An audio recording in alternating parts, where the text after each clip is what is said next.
La problemática que tenemos es que como municipio nuestros sistemas de diagnóstico son prácticamente nulos para poder tener inventariados los elementos de la vía.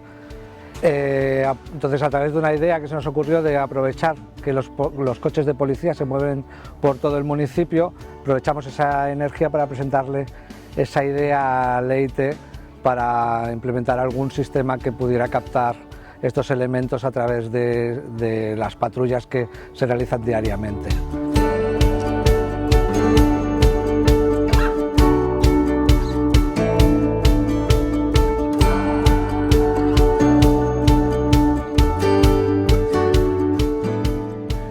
Asimov has used the autonomous road inspector that we already had for the interurban roads, but inside the city. We have been able to adapt this to the city to check the traffic lines, the irregularities on the pavement and the road markings.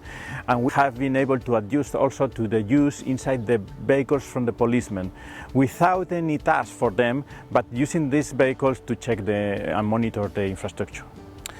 Thanks to this RAPTOR program by EIT Urban Mobility, we have been able to check this in a whole municipality, and we are able now to scale this to other cities, bigger cities in Europe.